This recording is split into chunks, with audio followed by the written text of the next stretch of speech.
Hey Doc, how are you? I'm doing wonderful, sis. How are you? Man, blessed. Cannot complain. Cannot complain. Yes, Um, yes. I'm so glad you took the time to chat with me on this Silver Lining series. For those who don't know who Doc is the chapter leader of NYC Hip Hop is Green. And also, you do so much for the youth. So I've got to call you the Global Youth Culture Architect. I love that title. I appreciate that. I appreciate that. That's to me, that's what it's all about. It's about really at the core of what I do.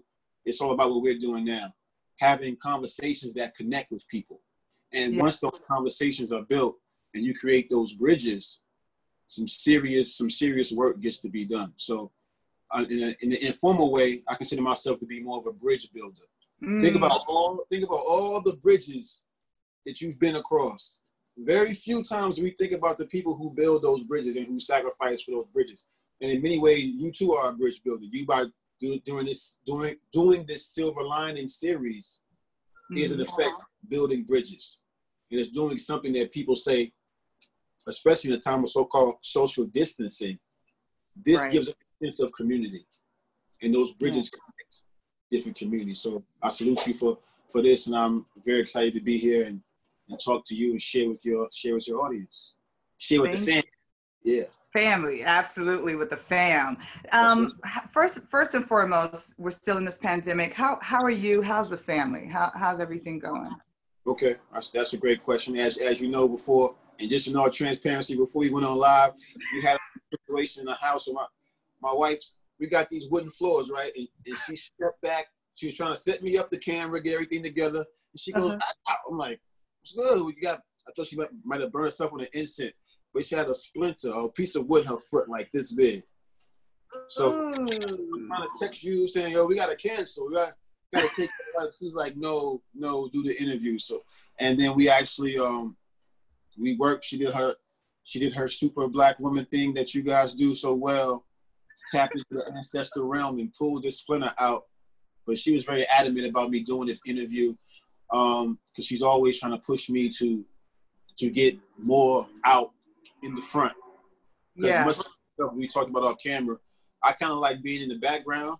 I like to big up the youth. I like to big up, other people, but I'm not really too keen for really always being in front of the camera. So this is one of those rare times where I feel like it's important. But so I said to say, we're good, we're blessed, God is great, my children are good, everybody's healthy.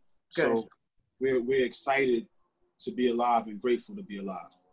Tell your wife I said thank you for making you do this too. She did the thumbs up. Tell her I said thank you, sis. Thank you. For those that don't know, Doc, for those that don't know what NYC Hip Hop is Green is all about, I know that I was attracted to the organization because not only are we acknowledging health and wellness as another pillar of hip hop, but it was really focused on the overall balancing of your body with plant-based foods. How do you describe to people the organization NYC Hip Hop is Green when you have to explain it to people? Great question. So I describe NYC Hip Hop is Green as an organization that provides health and wellness in a flavorful and digestible way. NYC Hip Hop is Green is a chapter of a bigger organization called Hip Hop is Green. So to give you a little backdrop, Hip Hop is Green was founded by a brother named Keith Tucker, who's based in Seattle. And for a long time, Keith, much like yourself, he was a journalist. So he was interviewing people like KRS-One, Stickman, Dead Prez. And he saw in his work that there was a vanguard of hip hop artists who were really focused on health and wellness. And he realized that in the hip hop elements, that health and wellness was actually missing. So in 2014, 16, he created the 10th element of hip hop, which is health and wellness. And we had a big celebration in Harlem at the Schomburg Library. Many of the hip hop elders, hip hop pioneers came out. Kool Herc, the Cold Crush Brothers, Easy A.D. We also have people like Queen Afua, Supernova Slum, the Queen of Green, Laura Vanderpool, just the whole entourage of great minds who all realize that the hip hop that we see in mainstream media many times is counterproductive to us having longevity and wellness in our communities. So we wanted to do something for that. So that's what Hip Hop is Green is about. In New York City, Hip Hop is Green. My focus here is specifically on the youth, because New York City being the home, the birthplace of hip hop, we have so many young people who are influenced by hip hop. When we could get them to realize that you don't have to be you don't have to be drugged out, you don't have to be intoxicated to be a hip hop artist, but you can still be cool when you understand that your health is your wealth. So sorry for the long explanation, but that's no, this is perfect. Yeah, that's perfect. Now, what drew you to NYC's Hip Hop is Green? What drew you to the organization? Why was it important to you? So before me, I was actually part of a group called the Bartenders. So bartenders, what we do is we do physical exercises, push-ups, pull-ups, dips, calisthenics in a way that has traveled around the world. So we actually got recognized by Keith and Hip Hop is Green for being pioneers in the exercise field. And when I met Keith and I started to speak to him, I said, how come you don't have a chapter in New York City? And he said, well, you know, brother, I haven't found anybody that's willing to do the work. And I said, I'm your guy. And that was that. You know, we just linked and we bonded from there. And we continue to grow out and build the organization. So for me, it goes hand in hand, movement and eating well, thinking well. And I realized that we have a lot of kids, especially when they're younger, a lot of young people, they move around a lot, but then they might go eat McDonald's. They might go eat Takis, or these hot Takis. They might try to take a Red Bull. You know, that's actually, it was actually before the pandemic hit in, it was actually a big thing happening in New York City where a lot of kids were eating Takis and drinking Red Bulls for breakfast. And we found that they were actually burning out the lining of their stomachs, going to the hospital. So this is a very, very serious issue because we have so many children with 1.1 million school children in New York City. A lot of them don't have access to good food. So that part of my mission is to connect with school and the educators and get good food into the school system, and then not only get the food into the school system, but have good experiences or unique experiences around food. Because what I realize is many times people don't eat the food, they eat the experience. You love this cake because, oh, this is my grandmother's cake. You love this chicken because this is what we ate at Thanksgiving. You know what I mean? So it's those experiences that tie people in and root them to their food. So I thought if we can give young people exciting experiences around healthy food, then we can begin to shift the paradigm. And that's what we're really tapping into. So hip hop becomes the window that gives us access to have this experience, which is rooted in coming together, and the food being the anchor.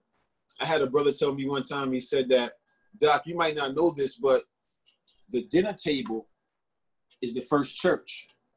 And he said, look at the first supper. You know what I mean? That's the first church.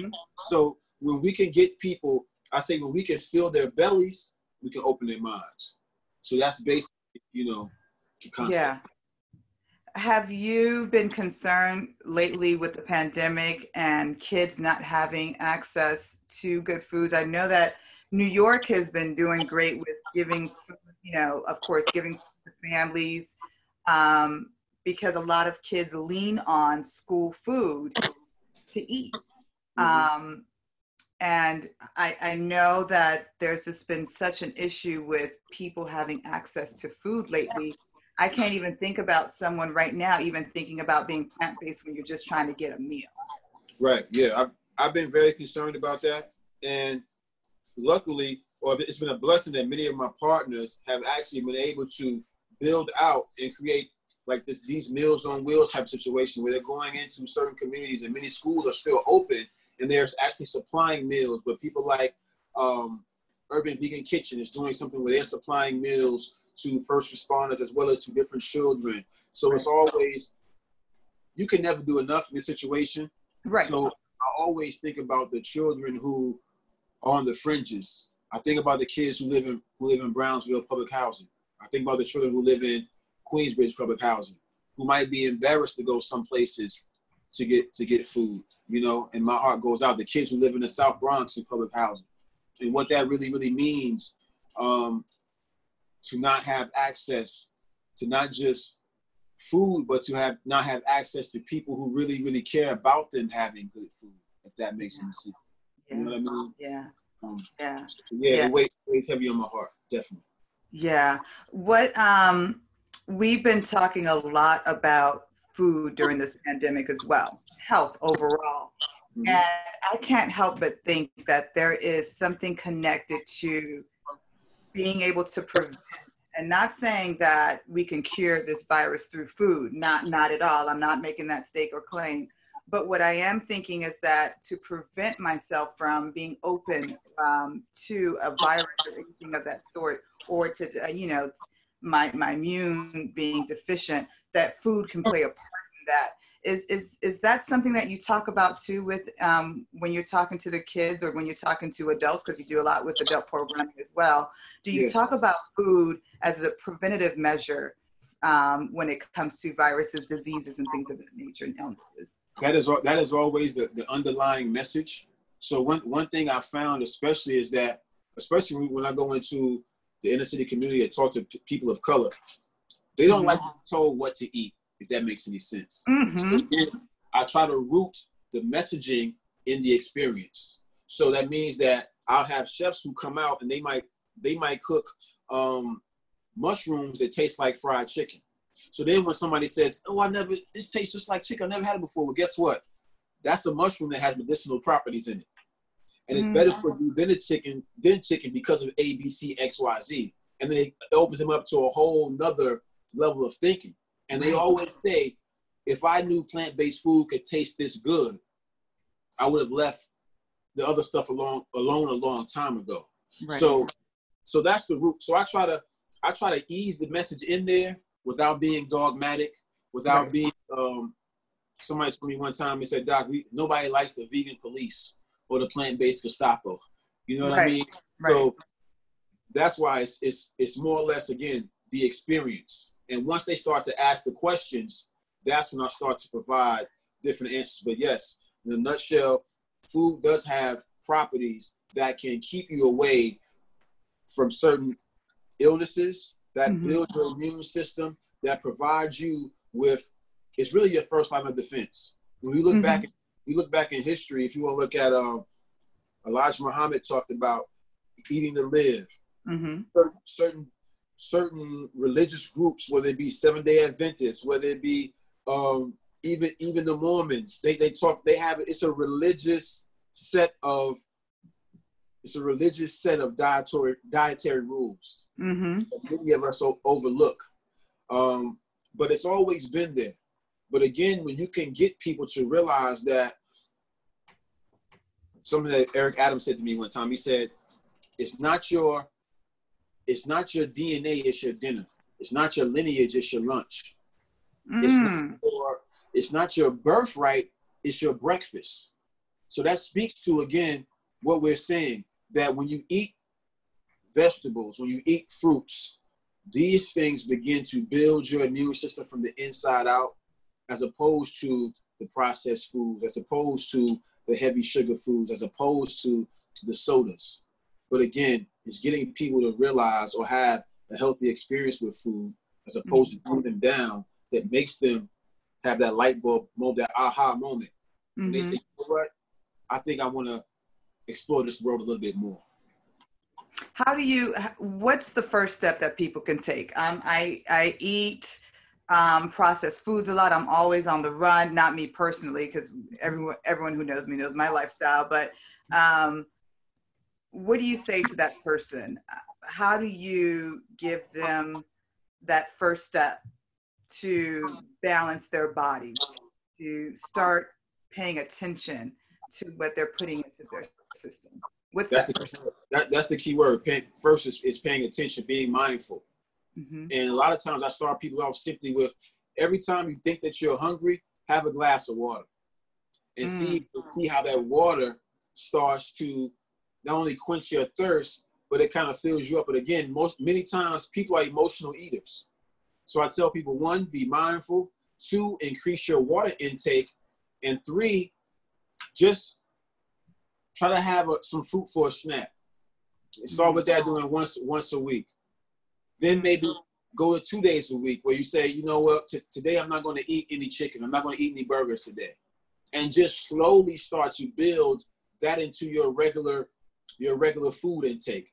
And what happens is, I find that, as you said, people are on the go so much that they just, as a reflex, go to McDonald's. As a reflex, go to Wendy's. As a reflex, go to Burger King. We want it fast and quick. We want it fast and quick. You know what I mean? Right. And I told them something that my grandmother used to say: if you continue to eat fast foods all the time, might want to have one day out of the week where you have a home cooked meal. That home cooked meal, just one day out of the week.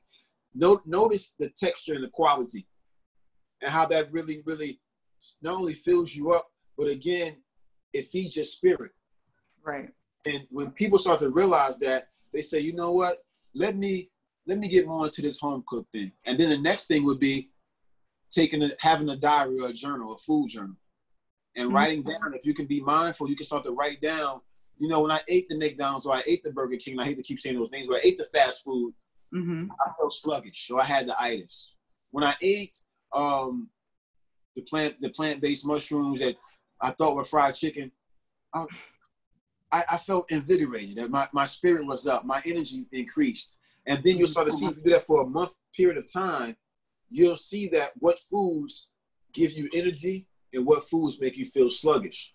And then a person who wants to do better, who wants to have more energy for work, who wants to have more energy for family time, who wants to have more energy to complete that project they're doing, that book they're trying to write, or go out later and spend more time with family, they'll see, you know what, maybe I should start eating these foods and drinking more water so I can have energy to do things I really like to do.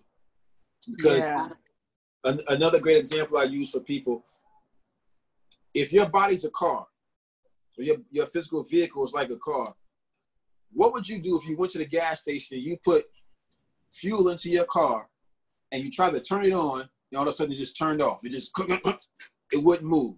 You say, hey, you know what? I need to get some better gas, some better fuel. It's that same concept when you eat. If your body turns off or you get what we call the itis, right? You want to think about the fuel that you're putting in, because your body is saying that fuel was not optimal. Now I have to take time and reset and cleanse that out so that I can be the best I can be. So that's it. Nice. And people are, I'm seeing a lot more people cooking at home now. They're stuck in their houses. They're not eating out as much, which is a good thing. What do you recommend for those folks outside of food journaling? What else can they do at home so that they're implementing some really good, healthy lifestyle decisions while they're cooking? Yeah, great question. I would say look into getting some quinoa, look into getting asparagus, broccoli, getting some fresh vegetables, the most you can. So a lot of people say, well, I can't afford the vegetables. Here's a key. Most areas have farmers markets. And now a lot of those farmers markets actually accept EBT cards. So you can go to the farmers market with your EBT card and get you some fresh vegetables. And I would tell people, just for now, if in this situation that you're in, if you can get beans, that's a staple. You know, canned beans. Start where you are, and then start to push forward. Try smoothies. Smoothies are a great start and also a great meal replacement.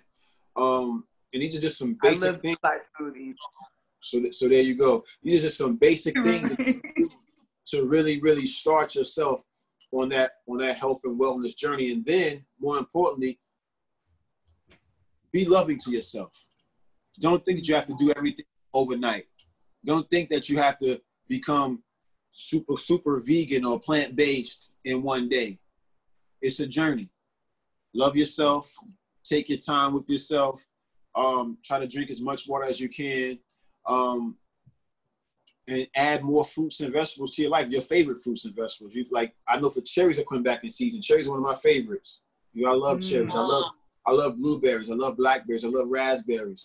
Try to get those things into your life just on a real basic level, and try to eat them as raw as possible. Like sometimes you can get vegetables and people overcook them. If you want to try to lightly saute it, if you have to, just put a little heat on it, because sometimes the fire takes the nutrients out of the food.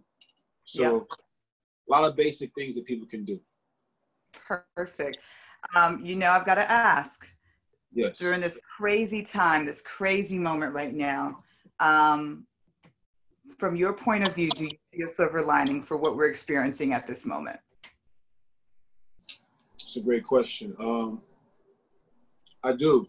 And the silver lining that I see is that this time gives people the opportunity to truly realize what is really important.